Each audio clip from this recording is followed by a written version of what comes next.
upon Jerusalem and upon the people of Jerusalem. He said 70 weeks are determined upon you to bring an end to sin and to finish the transgressions. Go ahead. And to make reconciliation for iniquity, and to bring in everlasting righteousness, and to seal up the vision and prophecy, and to anoint the most holy. So in these 70 weeks, the most holy has to be anointed. And the vision and prophecy have to be sealed up. And a whole lot of things got to happen. But this is not a literal 70 weeks. This is a prophetic 70 weeks. It goes for hundreds of years. But continue to read. Know therefore and understand that from going forth of the commandments to restore and to build Jerusalem unto the Messiah, the Prince, shall be 7 weeks and 62 weeks. The street shall be built again, and the wall, even in troublous times. So that happened. The streets and the walls were built again in troublous times. And it was so troublesome that while they was building the temple, they laid bricks with one hand and had a sword in the other one. Because the people round about them, they wasn't happy about it. They told Artaxerxes, do you know who these people are? These some terrible people. And they didn't lie. Israel, or who we call these so-called African Americans, they are some terrible people. Terrible.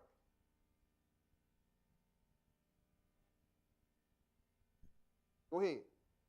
And after 62 weeks shall Messiah be cut off, but not for himself. He said, but look, after 62 weeks shall the Messiah be cut off, but not for himself.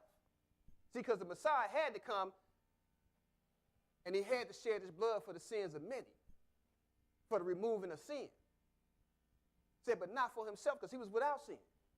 He came from his throne and took on flesh and blood so that he was able to die to cover your sins.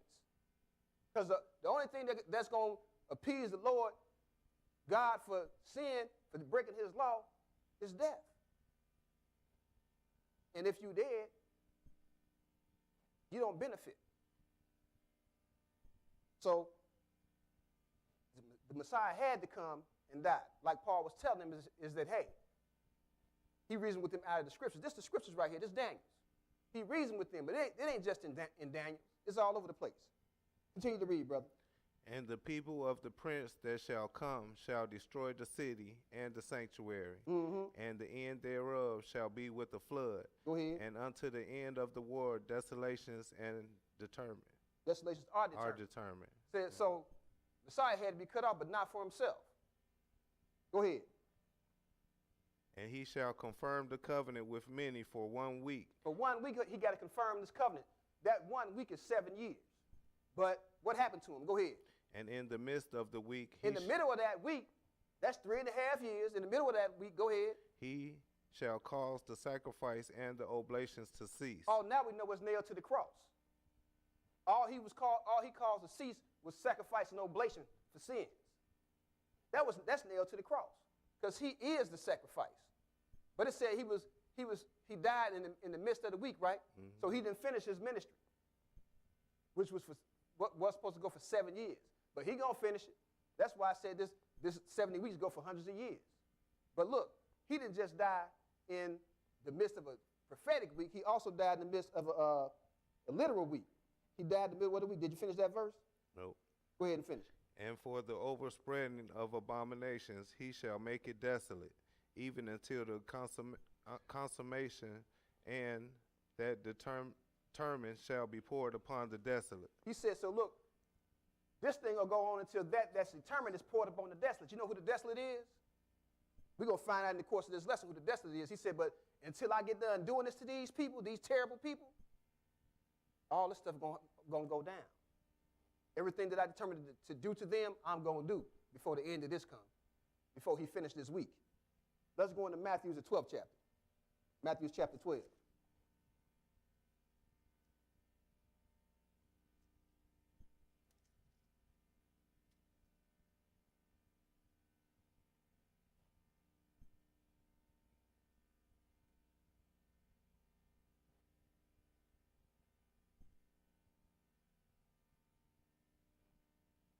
And we're going to pick it up at verse 38, 12 and 38. Matthew 12 and 38. Go ahead and read. Then certain of the scribes and of the Pharisees answered, saying, Master, we will see a sign from thee. Now these people, they said, we want to see a sign from you that you are the Messiah, that you are the Christ. We want to see a sign.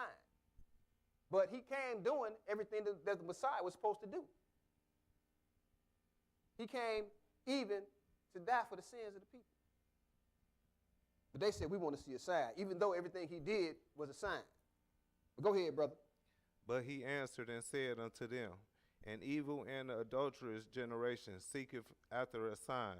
He said, an evil and adulterous generation seeketh after a sign, right? Yeah. So they wasn't the only evil and adulterous generation then. We were one too then, right? Because you got these people say, well, you got to prove this to me. Well, I'm reading it till you got the book. It got to be something else. It got to be something else. It does? Well, what's your interpretation? I don't have an interpretation. I'm reading just like you read. But this is an evil and adulterous generation. Go ahead. And there shall no sign be given to it, but the sign of the prophet Jonas. Mm-hmm. For as Jonas was 3 days and 3 nights in the whale's belly, so shall the Son of Man be 3 days and 3 nights in the heart of the earth. So 3 days and 3 nights in the heart of the earth, right? Now, I ain't going to get off all into all that, but he had to be in there 3 days and 3 nights. So I'm really not doing this lesson for y'all. I'm doing it for the people that's going to see this online. Y'all say he died on Good Friday and rose Sunday morning. So I want you to use some regular math, not no Greek math, not no Japanese math, just regular math, and get 3 days and 3 nights from Friday night to Sunday morning. And tell me, is that the sign of the Messiah? But go ahead and finish that. The men of Nineveh shall rise in judgment with this generation. These are the ones that Jonah had to go preach to that he didn't want to, right? But when he came out of the belly of that whale, he went and preached to them. So he said, the men of Nineveh, they're going to enter into the kingdom. But this generation, go ahead. And shall condemn it, because they repented at the preaching of Jonas. So because they repented, that means they had a change of mind, or as the book said, change of heart. Go ahead. Behold, a greater than Jonah is here. He said, but look, y'all won't hear me. I'm greater than Jonah. I'm the Messiah. He said, so the only sign you're going to get is that the Messiah is going to be in the heart of the earth for 3 days and 3 nights, just like Jonah was in the belly of the whale for 3 days and 3 nights. 3 days and 3 nights. So I'm going to leave that for them people out there to figure out, because we know it. But to solidify, let's go into St. John, the 20th chapter.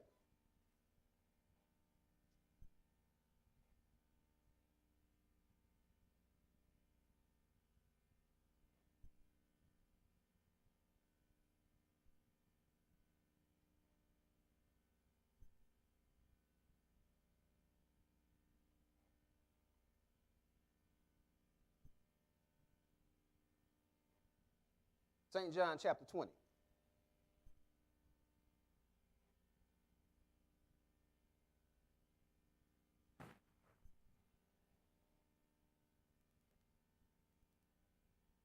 Pick it up at verse 1, 20 and 1. The first day of the week cometh Mary Magdalene early, when it was yet dark. When it was what? It was yet dark. It was still dark. So the first day of the week, which is Sunday, she came to the sepulchre where the Lord was buried at while it was still dark. While it was still dark. I want y'all to be mindful of these things. Start that verse over. In the first day of the week cometh Mary Magdalene early, when it was yet dark, unto the sepulchre, and seeth the stone taken away from the sepulchre. Mm-hmm.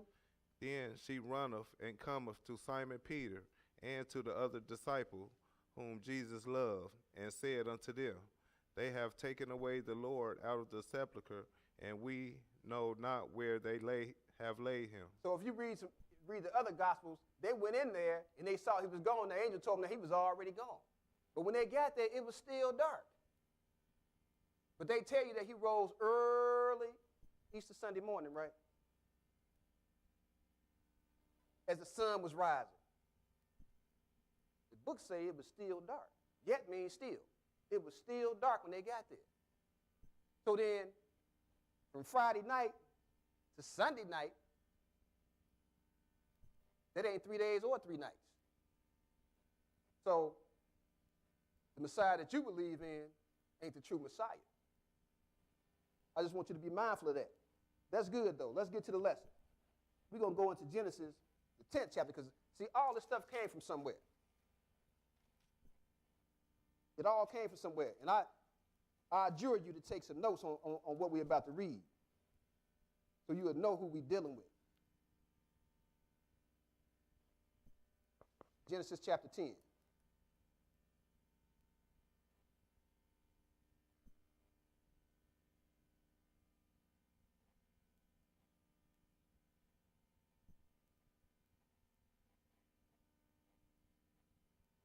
All right, don't take that long to get to Genesis chapter 10. Genesis 10, we're going to read verse 1 and then we're going to skip. Genesis 10 and 1. Go ahead and read, brother. Now these are the generations of the sons of Noah. Now this is after the flood, so these are the only people that's alive on the earth. Go ahead. Shem, Ham, and Japheth. So now these are the 3 sons of Noah. Shem, which is the oldest. Ham, which I do believe he the youngest. And Japheth, the middle boy. No, he the youngest. Japheth is. But anyway, these Noah's 3 sons and Noah and all 4 of their wives. There's only 8 people living. Ain't nobody else there. These are generations of the sons of Noah. So we started out with Japheth, but then we're going to skip down to Ham, verse 6, because this is who we're concerned about right now. Verse 6. Go ahead. Finish one. Well, yeah, go ahead and finish one, then skip down. And unto them were sons born after the flood. So after the flood, they had kids. Here go Ham's kids. Go ahead. And the sons of Ham, Cush and Mizraim. Cush, that's Ethiopia. Mizraim, that's Egypt, right? Go ahead. And Phut and Canaan. Mm-hmm. We got Canaan. That's one of the sons of Ham. So all these, we're going to find out who these people are. Go ahead. And the sons of Cush was Seba, Havilah, and Saptah, and Raamah, and Saptah, and the sons of Ramah, and Seba, and Dedan. Mm-hmm. And Cush began Nimrod. And Cush begat who? Nimrod. Nimrod. Write that name down. Because like I keep saying, the doctrine that we're dealing with today is Nimrod's doctrine. Go ahead. He began to be a mighty one in the earth. Now this is the first one that was mighty. That means he was a ruler. But go ahead. He was a mighty hunter before the Lord. Mm-hmm. Wherefore it is said, even as Nimrod, the mighty hunter before the Lord. Go ahead. And the beginning of his kingdom was Babel. The beginning of his kingdom was what? Babel. Babel. That's the name of Babylon, where we get all this Sunday doctrine from. Babylon. That was the beginning of Nimrod's kingdom, right? Mm-hmm. What verse? Middle of 10. Go ahead, brother. And Erech and Akkad and Calneh in the land of Shinar. Out of that land went forth ashore and builded Nineveh. So that's who Jonah went to preach to, the Ninevites. These came out of Nimrod, which came out of Cush. Go ahead. And the city of Rehoboth and Calais, and Rezin between Nineveh and Calais, and the same is a great city. The same is a great city. Go ahead. And Mizraim begat Ludum and Ananim and Havabim and Haphtuhim and Haphthrusim and Casluhim, him out of whom came Philistine. So out of Egypt came the Philistines. Go ahead. And Caphtorim and Canaan begot Sidon, his firstborn. Canaan begot who? Sidon. So you heard of Tyre and Zidon, right? These Canaan children. Go ahead. His firstborn and Heph, and the Jebusite, and the Amorite, and the Girgasite, and the Hivite, and the Archite, and the Shinite, and the Arvadite, and the Zemarite, and the Hamathite, and afterwards were the families of the Canaanites spread abroad. So now, I hope y'all wrote down some of them names, and we're going to find out about these people later on, what the Lord told Israel to do with these people. But these are the children of Ham. wanted the Lord cursed for looking upon his father's nakedness. And he ain't just look at him. It wasn't just no accident what he was doing. Where we at? 19. Go ahead. And the border of the Canaanites was from Sidon, as thou comest to Gerar unto Gaza, as thou goest unto Sodom and Gomorrah and Admah and Zeboam, even unto Lasha. These are the sons of Ham, after their families, after their tongues, in their countries, and in their nations. So now, some of these names, we recognize where their borders are, right? You still hearing about Gaza right now today, right? That was a part of the land of Ham, the land of Canaan, who the Lord told Israel to destroy. That was 20? Yeah. Okay, so now let's go into the 11th chapter of Genesis. Genesis chapter 11, pick it up at verse 1. And the whole earth was one language and of one speech. So now everybody spoke the same language at the time. Go ahead. And it came to pass, as they journeyed from the east, that they found a plain in the land of Shinar, and they dwelt there. And they said one to another, Go to, let us make brick, and burn them thoroughly. And they had brick for stone, and slime had they for mortar. Mm-hmm. And they said, Go to, let us build us a city and a tower. So now this is the beginning of Nimrod's kingdom. Said, look, let's build us a city and a tower. They had a reason for this tower. They had a purpose for this tower. They figured, we're going to build this tower so that no matter where we go, we can look back and see this tower and get back to where we're supposed to be at. Get back to each other. We don't need God. See, this was all about getting away from God. This was all about them taking over what belonged to God, like they're trying to do right now today. They're going to be on it tomorrow trying to take away what belongs to God. But that's for another lesson. What verse we at? Middle of 4. Whose top may reach unto heaven, and let us make us a name, lest we be scattered abroad upon the face of the whole earth. They look, let us make us a name, lest we be scattered abroad upon the face of the whole earth. So they say, look, we're going to make a name so that you will know that I'm you and you me, and we belong together. That's how far back this thing goes. Because you know the name they're dealing with today. You know all the symbols of today is the same symbols they had back then. So you got people joining fraternities. You got people joining clubs. You got some stuff that I used to be a part of. But hey, by the words you speak, I know you mine. And you know I'm yours. By the words. So look, we are going to be of one speech. We're going to know each other by our speech. The Lord was listening. Go ahead, brother. 5. And the Lord came down to see the city and the tower, which the children of men builded. Mm-hmm. And the Lord said, Behold, the people is one. Said the people is one.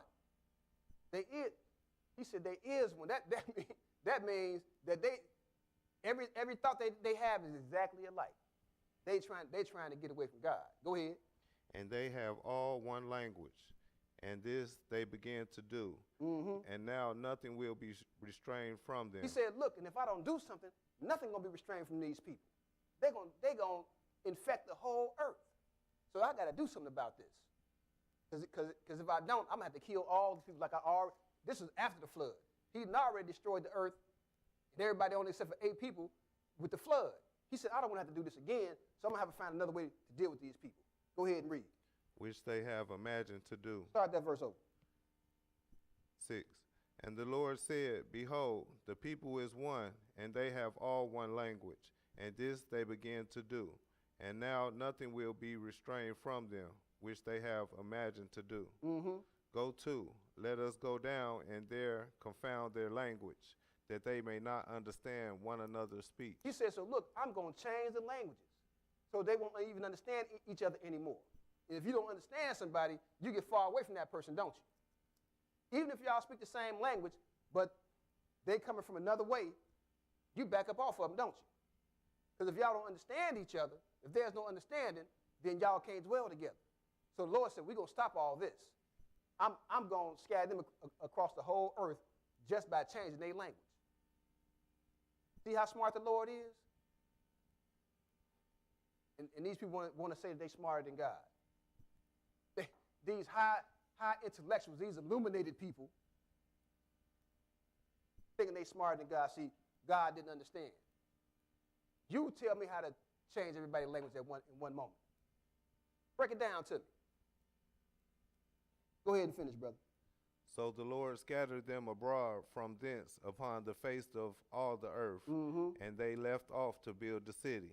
So look, he said they left off to build the city because they couldn't understand each other no more. They didn't know what to do. Hand me a brick. What? Do what? Hey, what's this guy talking about? Hand him I don't know what he's talking about. I got to get away from this guy. He must be crazy. Now, these days we might not think that because we know everybody got a different language. But at the time it happened, hey, they must be crazy. Y'all seen some crazy people, right? And they be saying some stuff that you have no idea what they're saying. They may be speaking the same language you're speaking, but it's all mixed up. You're getting away from them, ain't you? So this is how he stopped them from doing it. But now these are the children of Ham, though,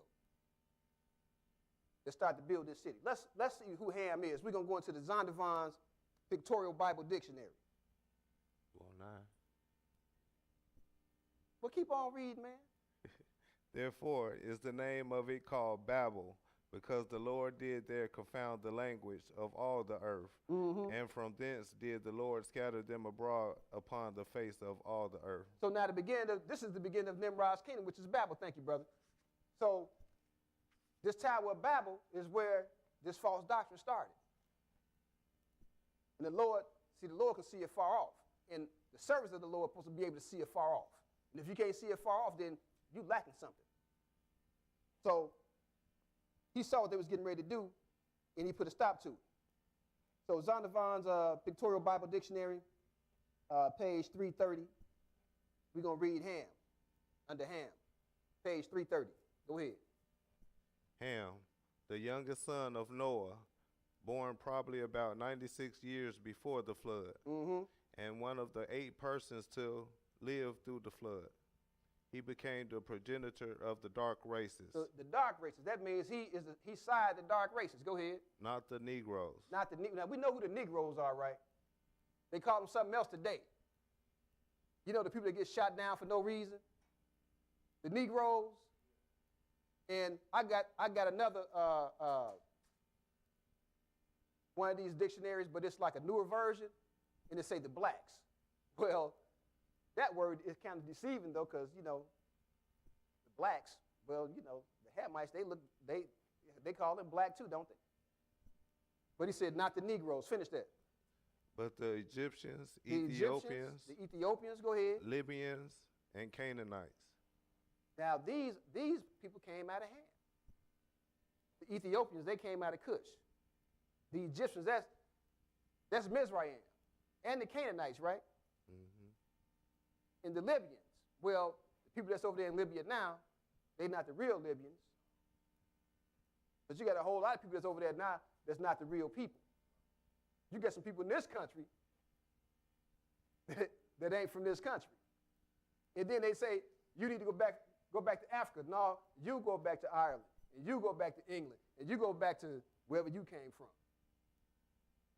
We all can go back somewhere.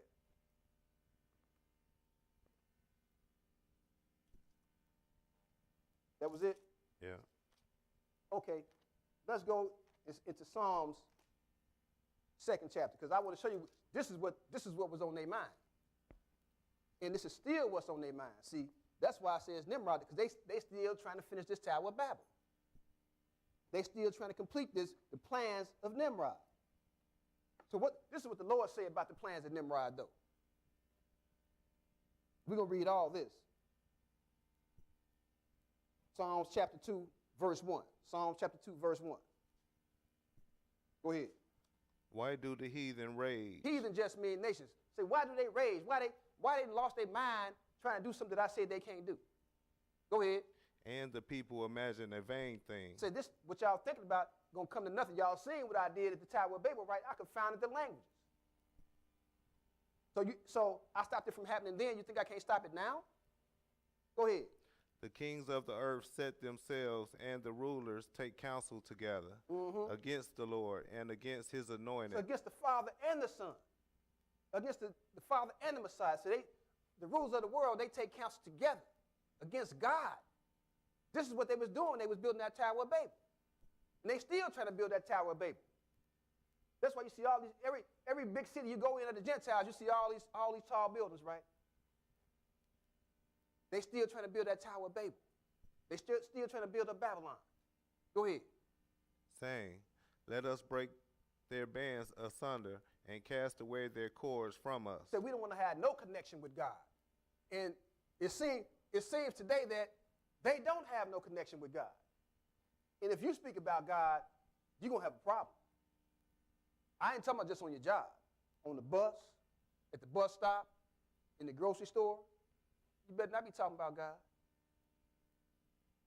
Because now you attacking them, and all you're saying is, I keep the Sabbath. What? You keep the Sabbath. So what you're saying, I can't be perfect? I said, I keep the Sabbath, man. What's wrong with you? I didn't say nothing about you.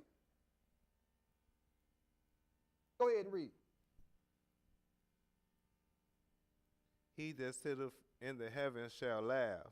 The Lord shall have them in derision. Say, look, he going to have them in confusion. He going to laugh at them because it ain't nothing you can do to get away from God. They say they're going to cut his bands and cut their cords asunder so that they don't have no connection with God no more. Because the cord and the band holds you to something, right? Say, look, we don't want to have no connection with God no more. You can't, they suspended a boy out of school for reading his Bible on free time.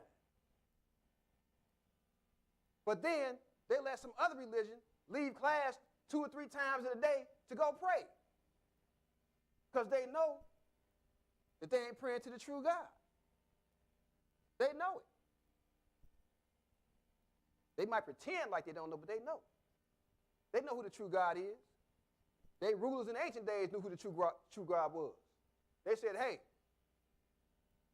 ain't no God other than the God of Israel. That's book. Where we at? 5. Then shall he speak unto them in his wrath, and vex them in his sore displeasure. This is what the Lord going to do. He's going to speak to them in his wrath. How you speak to somebody in your wrath? If in your wrath, that means that you put some hurt on them, and you angry at the same time. So that's some real live hurt. He's going to speak to them in his wrath in great displeasure. Go ahead. Yet have I set my king upon my holy hill of Zion. Yet means still. You can't do nothing about it. He's sitting there right now. Go ahead. I will declare the decree. The Lord hath said unto me, Thou art my son. This day have I begotten thee. Continue. Ask of me, and I shall give thee the heathen for thine inheritance, and the uttermost parts of the earth for thy possession. Said, look, you want to cut our bands asunder and cast our cords from you, but I'm going to give him the heathen for his possession, for his inheritance. I have set him on the holy hill of Zion. He can't be moved. So Nimrod and all his children can't do nothing about it. Continue to read. Thou shalt break them with the rod of iron. Thou shalt dash them in pieces like a potter's vessel. He said, with a rod of iron, you're going to dash them to pieces like a potter's vessel? We all got pottery. You hit it with a rod of iron and see what happened to it. It's going to shatter like nothing. You can't stand before God. Go ahead. Be wise now, therefore, O ye kings. Be instructed, ye judges of the earth. Be wise, kings and judges of the earth. You be instructed. Pay attention. Go ahead. Serve the Lord with fear and rejoicing with trembling. It says, serve him with fear and rejoice with trembling. How do you rejoice with trembling? How are you happy but you tremble at the same time? It's easy to do if you're a servant of God. Because you know one thing, I better keep these commandments. And if I come to the edge of not keeping them, I'm trembling. Whoa, wait a minute, I got to back up off of that. And you rejoice because the Lord gave you the understanding. Right. You know you have a way to get eternal life that he took away in the Garden of Eden. Go ahead and finish, brother. Kiss the Son, lest he be angry, and ye perish from the way, when his wrath is kindled but a little. Say, when his wrath is kindled but a little, that you better give him his props. Give him his props. lest you perish when his wrath is kindled but a little. You know what perish means? That means you're going to die. But no, y'all don't want to serve God. Y'all want to do it y'all way, right? He got words for y'all too, though. Let's move on. Let's go into Jeremiah, the 7th chapter. This is not, this what just happened back then. It's happening now. I'm still talking to these people. And this is what they're saying. Jeremiah chapter 7. This is what they're saying to me. They said it to the Lord back then. But if they say it to me, they still saying it to the Lord, right?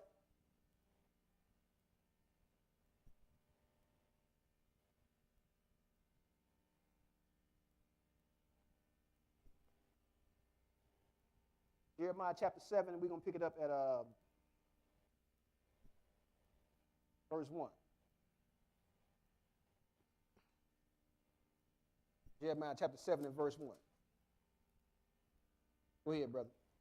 The word that came to Jeremiah from the Lord, saying, stand in the gate of the Lord's house and proclaim there this word. So now he said, look, stand in the gate of the Lord's house. This is the place that everybody's supposed to come and worship the Lord, right? So stand in the gate of the Lord's house. Go ahead. And proclaim there this word, and say, hear the word of the Lord, all ye of Judah, that enter in at these gates to worship the Lord. Thus saith the Lord of hosts, the God of Israel, amend your ways and your doings. He said, amend your ways. And amend means that you got to sew it up. You got to fix it. You got to change it. Amend it. He said, amend your ways and your doings. Go ahead. And I will cause you to dwell in this place. Trust ye not in lying words, saying, the temple of the Lord, the temple of the Lord, the temple of the Lord are these. He said, don't trust in these lying words, these people telling you, oh, that's not the word of God. God, you don't got to keep those old commandments. All you got to do is know Jesus. And you all right. You don't got, the dude said, you don't got to know nothing. You don't got to know nothing. He said, when I first started preaching, I thought I knew everything, and I started reading the Bible and realized I didn't know nothing. He said, but you know what? I don't have to know nothing. All I got to do is know Jesus. You better amend your ways, Mr. Idiot. Go ahead, brother. For if ye thoroughly amend your ways and your doings. He said thoroughly. That means all the way through, completely. Go ahead. If ye thoroughly execute judgment between a man and his neighbor, if ye press not the stranger, the fatherless, and the widow, and shed not innocent blood in this place, neither walk after other gods to your hurt. He said, neither walk after other gods to your hurt. Because if you walk after other gods, he is going to hurt you. He said he gonna laugh, he going to have you in confusion, he going to also hurt you. He said, if you thoroughly amend your ways and your doings. Continue to read, brother. Then will I cause you to dwell in this place, in the land that I gave to your fathers forever and ever. He said, then, if you keep the commandments, I won't scatter you all over the world. But we know that they didn't keep the commandments. But we're going to read it, though. Go ahead and read. Behold, ye trust in lying words that cannot profit. Will ye steal, murder, and commit adultery, and swear falsely, and burn incense unto Baal, and walk after other gods whom ye know not? Whoa, this is what they was doing. He said, will you break the commandments? All this is breaking the commandments. He said that thou shalt have no other God before him, right? He said, thou should not commit adultery. But they doing all this stuff, just like they're doing today. And then going to say, I know Jesus. Jesus loved me. You a murderer. Jesus loved me. You an adulterer and adulteress. I know Jesus. You stealing and you lying. What Jesus is it that you know that condones all this stuff? You better thoroughly amend your ways. Go ahead, brother. And come and stand before me in this house, which is called by my name, and say. And then they're going to go to church on Sunday. Talk about. Go ahead and read. We are delivered to do all these abominations. We ain't got to keep the commandments. That's what they're saying. We got the right to do this. We got the right to murder. We got the right to commit adultery. We got the right to lie. Can't anybody tell us what to do? They all speak the same language. Just like Nimrod wanted them to. What verse, brother? 11. Go ahead. Is this house, which is called by my name, become a den of robbers in your eyes? Behold, even I have seen it, said the Lord. Mm-hmm. But go ye now unto my place, which was in Shiloh, where I set my name at the first. Said, look, go down to Shiloh where I said my name at the first, where I told you to go sacrifice at. Go down there and see what happened to it. Read. And see what I did to it for the wickedness of my people Israel. Mm-hmm. And now, because ye have done all these works, said the Lord, and I spake unto you, rising up early and speaking, but ye heard not. Said, but you heard not. I rose up early when speaking to you, but you heard not. Said, so look, go find out what I did to Shiloh. And this is what y'all can do. Go find out what he did to Shiloh. We ain't going to read it today, but go find out how he destroyed it for sin. Go ahead. And I called you, but ye answered not. Mm-hmm. Therefore will I do unto this house, which is called by my name, wherein ye trust, and unto the place which I gave to you and to your fathers, as I have done to Shiloh. He said, as I have done to Shiloh. We're going to find out who this is, though, what he talking about. Go ahead and read. And I will cast you out of my sight, as I have cast out all your brethren, even the whole seed of Ephraim. So this is what we talking about when he said what he did to Shiloh, right? He said even the whole seed of Ephraim. He said Ephraim because that's the tribe that was ruling over the 9 tribes. It was Ephraim. So he said, just like I did them 9 tribes and I let the Assyrians take them out, I'll do the same thing to you if you don't straighten up. Say, so thoroughly amend your ways, or you're going to be just like them, scattered. Go ahead and read. 16. 16? Yeah. Read 15 again. All right. And I will cast you out of my sight, as I have cast out all your brethren, even the whole seed of Ephraim. Therefore pray not thou for this people, neither lift up cry nor prayer for them. And he told Jeremiah, he said, don't even pray for this people. We like to pray for everybody, don't we? Oh, you know, we so holy, we pray for everybody.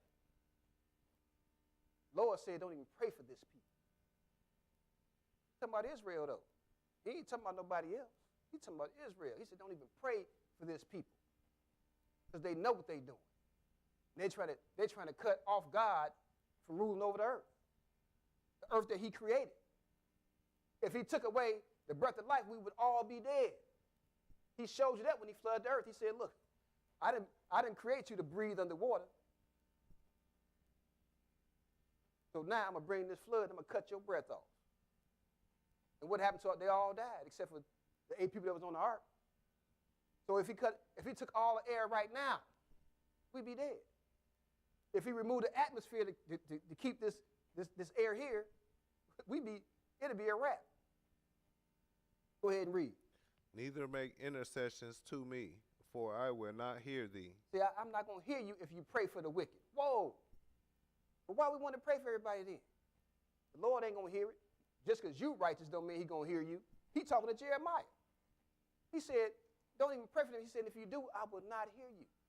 That's why I don't have no problem telling somebody that I don't know or that I know is straight up wicked anyway.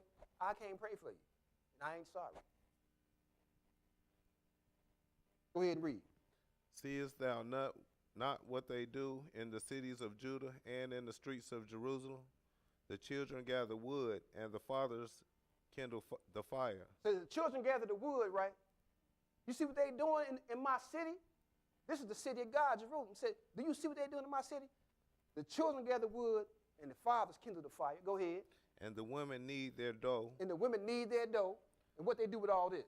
To make cakes to the Queen of Heaven. To make cakes to the Queen of Heaven. Not to God, to the Queen of Heaven. Go ahead. And to pour out drink offerings unto other gods, that they may provoke me to anger. See, all this provoke God to anger. But you're not worried about making God mad because he can't do nothing, right? Because you walk around with that cross on saying, oh, God dead, he can't hurt me. That's deception. They want you to think that God is dead. They want you to think that they killed God on the cross. All they did was destroy the body. God raised it again after 3 days, 3 nights. Go ahead. Do they provoke me to anger, said the Lord? Do they not provoke themselves to the confusion of their own faces? Mm-hmm.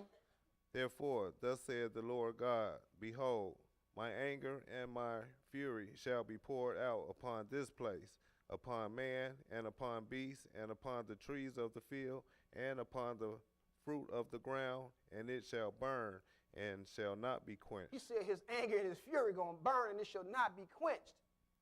It's not even quenched right now today. Last Sunday, me and my son stand at the bus stop. They roll up on us like we were some criminals. Lights flashing. I ain't think nothing of it at first, but I know one thing, I'm under the curse. But the Lord was with us, though, and that's all I got to say about that. You finished that? Yeah. Say, look, it's gonna burn, it shall not be quenched. So if his anger is not quenched, what makes you think what's happening now gonna stop? It ain't gonna stop. He said you ain't gonna find no ease. So let's see what these people did after they got this warning. Let's go into the 44th chapter of Jeremiah. Chapter 44. So now, he brought this evil upon them, right? And he destroyed the city and put them out of the city. And after he did all that, they lost their homes. They lost their homes. They lost some of them lost their families because of this idolatry. Let's see what they did. Jeremiah 44, and pick it up at verse 1. Jeremiah 44 and verse 1. Go ahead, brother. The words that came to Jeremiah concerning all the Jews which dwell in the land of Egypt. So now they had to leave Jerusalem, and they ran down to Egypt, like they could go to Egypt to get away from God. Oh, man. So now they down in Egypt. Go ahead. Which dwelled at Migdal, and at Taphanes, and at Noph, and in the country of Patros, saying, Thus saith the Lord of hosts, the God of Israel, Ye have seen all the evil that I have brought upon Jerusalem. So the Lord said, you seen all the evil that I have brought upon Jerusalem. Because he was angry and he was furious. So he said his wrath was going to burn and it will not be quenched. He said, you seen what I did. That place is uninhabitable right now. So you seen what I did to it, right? And why I did it. Go ahead. And upon all the cities of Judah, and behold, this day they are a desolation, and no man dwelleth therein. Said, look, they are desolate, destroyed, and uninhabitable. Nobody is dwelling there. Since y'all seen what I did, I warned you first. And then I proved to you that I'm not a liar. You can't stop me. Go ahead. Because of their wickedness, which they have committed to provoke me to anger, in that they went to burn incense and to serve other gods, whom they knew not, neither they, ye, nor your fathers. Howbeit, I sent unto you all my servants, the prophets, rising early, and sending them, saying, Oh, do not this abominable thing that I hate. He said, look, please, y'all, don't make me mad. Please don't do this thing that I hate. See, when the Lord hates, it's a perfect hate. You don't want to be hated like that now, do you? You don't want to be hated perfectly, do you? But it seems like every time we turn around, they destroying us perfectly, ain't it? No matter what we do, no matter how far we come, we get destroyed. It don't matter if you're a lawyer or a doctor. It don't matter if you're a judge or a police officer, because they kill police officers too. The police be killing the police. Y'all better start watching things. They do it and be like, oh, it was an accident. We ain't know. He showed you his badge. What you talking about you to know? His locks got in the way. We couldn't see the badge. Anyway, where we at, brother? 5. Go ahead. But they hearken not, nor incline their ear to turn from their wickedness, to burn no incense unto other gods. Wherefore my fury and my anger was poured forth, and was kindled in the cities of Judah, and in the streets of Jerusalem. And they are wasted, and desolate as at this day. He said, look, y'all, I did all this. He said, they destroyed and they and wasted to this day. It's still a ruin. So he said, look, don't do it again. Go ahead. Therefore, now thus saith the Lord, the God of hosts, the God of Israel, wherefore commit ye this great evil against your souls. He said, you commit this great evil against your own souls, right? Mm-hmm. Go ahead. To cut off from you man and woman, child and suckling, out of Judah, to leave you none to remain, in that ye provoke me unto wrath with the works of your hands. He said, you provoke me into wrath with the works of your hands. What you doing is provoking me. I said don't do it. Are you going to do it anyway? Go ahead. Burning incense unto other gods in the land of Egypt. So they still doing it in the land of Egypt, right? Mm-hmm. Go ahead. Whither ye be gone to dwell, that ye might cut yourselves off, and that ye might be a curse and a reproach among all the nations of the earth. He said, among all nations of the earth, you are reproached. That means you are something to be ashamed of. Among all the nations of the earth. Don't nobody want you around. It's not just here in America now. It's all the nations of the earth. Long time ago, when I was in my early 20s, I met a guy from Russia. And he hated black people. And I said, what's up? Why? He said, first of all, you got to tell me who you are. I said, I'm an Israelite. He said, oh, I could talk to you.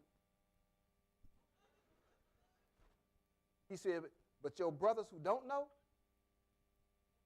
I don't want to have nothing to do with them. Because if you read this book, you'll find out that the Medes and the Persians, they said, hey, there ain't no God but the God of Israel. And they pass it on to their children. So their children know who the God of Israel is. They may not serve them, but they find his people not serving them, they don't have no tolerance for you. So then when you look at the news and you say, well, ain't no black people in Russia. Yeah, it is. They're behind bars and bricks. All this stuff you can find out on your own. Where we at? 9. Go ahead. Have ye forgotten the wickedness of your fathers, and the wickedness of the kings of Judah, and the wickedness of their wives, and your own wickedness, and the wickedness of your wives, which they have committed in the land of Judah, and in the streets of Jerusalem? Mm-hmm. They are not humbled even unto this day. Say, look, they are not humble. All the wickedness that they did, and I destroyed most of them for it, and you are witness to it. He said, they are not humbled even unto this day. What does it take for the Lord to humble this people? That's why the other nation said, this is a terrible people. So Artaxerxes, you sure you want to let these people build this temple? It's a terrible people, man. They ain't even afraid of their own God, who is God. Go ahead and read it. Neither have they feared, nor walked in my law, nor in my statutes, that I set before you and before your fathers. Mm-hmm. Therefore, thus saith the Lord of hosts, the God of Israel, behold, I will set my face against you for evil, and to cut off all Judah. And I will take the remnant of Judah that I have set their faces to go into the land of Egypt to sojourn there, and they shall all be consumed. He said they shall all be consumed. But the Lord always have a little mercy. But the majority of them, he said they're going to be consumed. Go ahead. And fall in the land of Egypt. Mm-hmm. Shall they even be consumed by the sword and by the famine? They shall die from the least even until the greatest, by the sword and by famine, and they shall be an execration. Say, look, they're gonna be on Front Street. They're gonna be a sign for everybody to see that I destroyed this people. I did this to them because of their wickedness. Because I told them to keep my commandments, and they said, "Oh, we ain't got to do that. Just put the money in the plate. You don't need to keep those old commandments." This guy gonna say you can't have no relationship with God if you keep the commandments. And God is saying, if you don't keep my commandments, you're not gonna have no relationship with me. So who you gonna believe? God or this feeble, wretched flesh that will lie in a moment for a few dollars more? Go ahead. And an astonishment, and a curse and a reproach. Mm-hmm. For I will punish them that dwell in the land of Egypt, as I have punished Jerusalem by the sword, by the famine, and by the pestilence, so that none of the remnant of Judah, which are gone into the land of Egypt to sojourn there, shall escape or remain, that they should return into the land of Judah, to the which they have a desire to return to dwell there. He said, look, I'm not going to let you return. I'm going to destroy you, and the ones that I don't destroy, I'm not going to allow you to return to the land. Go ahead. For